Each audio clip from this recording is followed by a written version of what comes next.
ایسا ماں باپ کے حوالے سے ایک سوال ہے، سورہ بنی اسرائیل کی آیت جس میں ماں باپ کو اف تک نہ کہنے کا حکم۔ اب آج کل کے حالات میں میرے سے بھی ہوا ہے یہ کہ والدین سے ہم کہتے ہیں کہ آپ چپ کر کے بیٹھ جائیں، آپ کو نہیں پتہ، آپ اس معاملے میں نہ بولیں، تو کیا یہ بھی استغفر اللہ تو بولی اللہ تعالیٰ معاف کرے، یہ کبھی بھی الفاظ نہیں استعمال کرنے چاہیے ماں باپ کے لیے۔ اچھا سوال کریں آپ؟ سوال یہی ہے کہ کیا یہ ایسا کہنا بھی ان آیات کی خلاف ورزی ہے؟ سرکار یہ سب سے بڑی خلاف ورزی ہے، یعنی باقی تو اس سے چھوٹی ہیں جو منع کی گئی ہیں۔ قرآن جو منع کر رہا ہے، یہ 10 کمانڈمنٹس میں میرا مسئلہ نمبر 77 ریکارڈڈ ہے، سورہ بنی اسرائیل میں آیت نمبر 23 سے 39 تک کل 17 آیات میں 10 کمانڈمنٹس ہیں جو تورات اور انجیل میں تھیں اور قرآن میں بھی آئیں۔ اعوذ باللہ من الشیطان الرجیم۔ وَقَضَىٰ رَبُّكَ أَلَّا تَعْبُدُوا إِلَّا إِيَّاهُ، اور تمہارے رب نے یہ بات طے کر دی تھی کہ مت پوجنا کسی کو سوائے اس کے۔ پہلی کمانڈ تھی توحید، دوسری وَبِالْوَالِدَيْنِ إِحْسَانًا، اور ماں باپ کے ساتھ احسان کرنا۔ قرآن حکیم میں کم از کم 4 مقامات پہ توحید کے فوراً بعد اللہ تعالیٰ نے ماں باپ کا ذکر کیا، اور اس کا ضربہ سلام ایپیکس یہ ہے سورہ بنی اسرائیل، اس سے زیادہ کہیں نہیں ڈیٹیل آئی ہے اور نہ سینسٹیویٹی کا لیول۔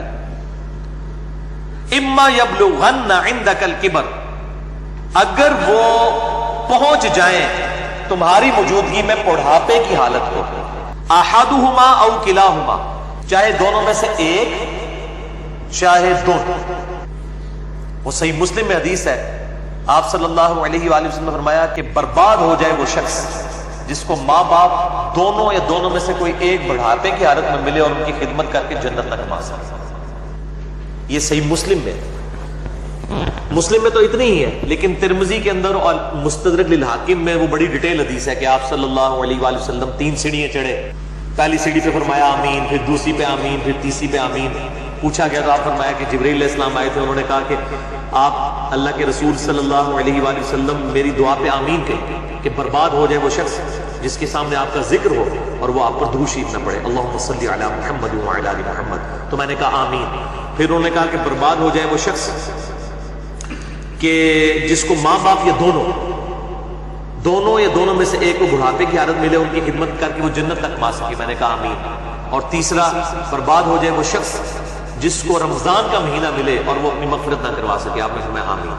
مختلف طریق میں یہ ترتیب ڈیفرنٹ ہے، بہرحال یہ تینوں باتیں۔ اور مسلم شریف میں اتنے الفاظ ہیں، وہ صحیح مسلم میں، کہ برباد ہو جائے وہ شخص جس کو ماں باپ دونوں یا دونوں میں سے ایک بڑھاپے میں ملے اور وہ ان کی خدمت کر کے بخشش نہ کر سکے۔ یہ تو ایک ہے، یہ سائملٹینیس کنٹراسٹ۔ دوسری طرف یہ ہے کہ اگر وہ پہنچ ہی جائیں تمہیں تمہارے سامنے دونوں یا دونوں میں سے ایک بڑھاپے کی حالت میں، فلا تقل لہما اف، ان کو اف تک بھی مت کہنا۔ اف کی ٹرانسلیشن پنجابی میں ہو سکتی ہے ہاں۔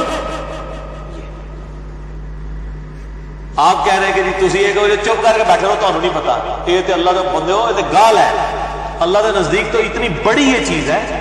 اللہ تو کہہ رہا ہے کجربی سے یہ بھی نہیں کہنا ہو، یعنی وہ بات کر رہے ہیں اور آپ ان کو صرف اتنا رسپانس کرتے ہیں بس ایویں ہی لگے ہوئے، یہ بھی نہیں، جملہ بھی نہیں بولتے، آپ کہتے ہیں ہاں تاکہ یہ بھی، یہ اس کو منع کیا گیا ہے، وہ تو بہت بڑی بات ہے۔